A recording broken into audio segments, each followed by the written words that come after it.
గా తెలుగులో రిలీజ్ అయ్యి మిక్స్డ్ టాక్ తో సక్సెస్ అయిన మూవీ కన్నప్ప.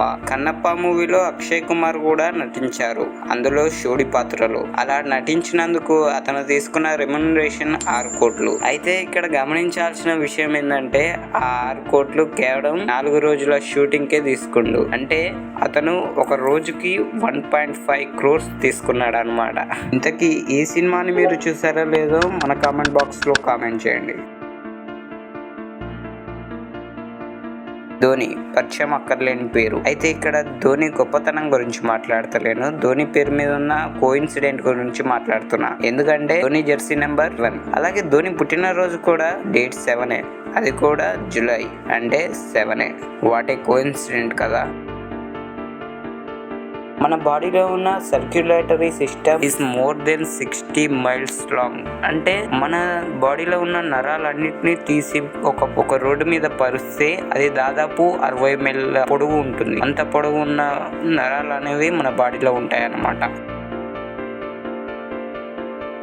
భూమి లోపల ఉన్న బంగారం మొత్తాన్ని తీసి, భూమి లోపల ఉన్న కోర్ భాగంలో ఉన్న బంగారం మొత్తం తీసి భూమిపై పరిస్తే మాత్రం అది మన భూమిని మొత్తం కవర్ చేస్తుంది. అంటే అంత బంగారం అయితే మన భూమి యొక్క కోర్ లో ఉందన్నమాట.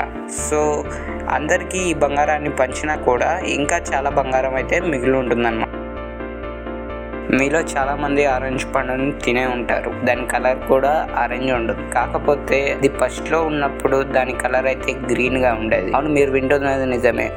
సౌత్ ఈస్ట్ ఏషియాలో యాక్చువల్లీ ఇది గ్రీన్. ఇన్ఫాక్ట్ మన మానవులైతే అలా గ్రీన్ కలర్ లో ఉన్న ఆరెంజ్ అయితే ఆరెంజ్ కలర్ కి తీసుకొచ్చారు. అంటే ఫస్ట్ లో ఉన్న ఆరెంజ్ అనేది గ్రీన్ కలర్ లో ఉంది, కాకపోతే అది మనం మానవుల వల్ల అది ఆరెంజ్ కలర్ కి వచ్చింది అనమాట.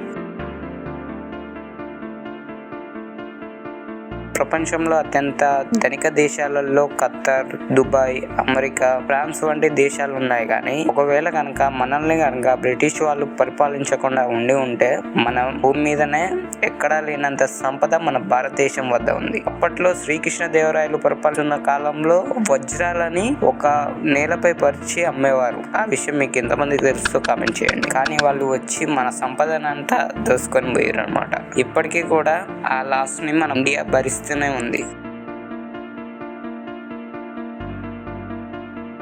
మీరు ఎప్పుడన్నా అనుకున్నారా, ఉన్నట్టుండి ఒకసారి ఈ భూమిపై మానవులు అంతరించిపోతే ఏం జరుగుతుందో అని? ఫస్ట్ అయితే మన దగ్గర ఉన్న పెట్ యానిమల్స్ అనేవి చనిపోతాయి. ఎందుకంటే వాటికి పెట్టే ఫుడ్ మనమే కాబట్టి మనం లేకపోవడం వల్ల అయితే చనిపోతాయి. కొన్ని అయితే ఏదో అలా ఇంటి నుండి బయటకు వచ్చి అయితే బతకగలుగుతాయి. తర్వాత పవర్ కట్ ఆఫ్ అవుతుంది.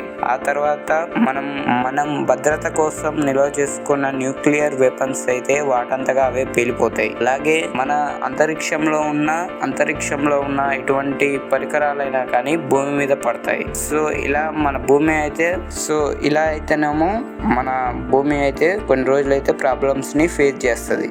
తర్వాతకి ఈ భూమి మీద మళ్ళా జీవం పుడుతుంది. అలాగే మనం అంతరించిపోయిన 200 సంవత్సరాల తర్వాత మళ్ళీ భూమిపై మంచి ఆక్సిజన్, పచ్చని చెట్లతో చాలా నూతనమైన ప్రపంచాన్ని మనం చూస్తామంటే మనం ఉన్నాం కదా. అలాగే ఈ భూమి మీద అత్యంత తెలివైన జీవి ఏదవుతుందంటే అది చింపాంజీ గాని, కోతి గాని, లేక కుక్కన్నా, లేకపోతే వాటర్ లో ఉండే డాల్ఫిన్స్ అయినా అయి ఉంటాయి.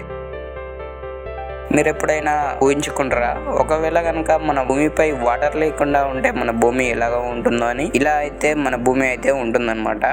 సో ఇటువంటి ఇమేజ్ ని ఇప్పుడే చూస్తుంటే మన వీడియోకి అయితే లైక్. ఇది మీకు తెలుసా, బొద్దింక ఒకవేళ మనం దాన్ని తలకాయని తీసేసి, అంటే దాని బాడీ నుండి సపరేట్ చేసినా కూడా అది వారం రోజుల వరకు బతికుండగలదట. ఇది మీకు తెలుసా, వర్షం కురిసేటప్పుడు భూమిలోంచి మనకు మంచి వాసన అయితే వస్తుంది కదా. లెక్కకైతే ఆ వాసన మట్టిది కాదనమాట, మట్టిలో ఉండే బ్యాక్టీరియా. ఎండలో అవి పెట్టిన గుడ్లు చినుకుకు తగలడం వల్ల అవి పగిలి ఇటువంటి వాసన అయితే మనకు వస్తుందంట. ఇటువంటి ఆశ్చర్యకరమైన నిజాలను తెలుసుకోవడానికి మన ఛానల్ ఇప్పుడే సబ్స్క్రైబ్ చేసి పెట్టుకోండి. Thank you for watching.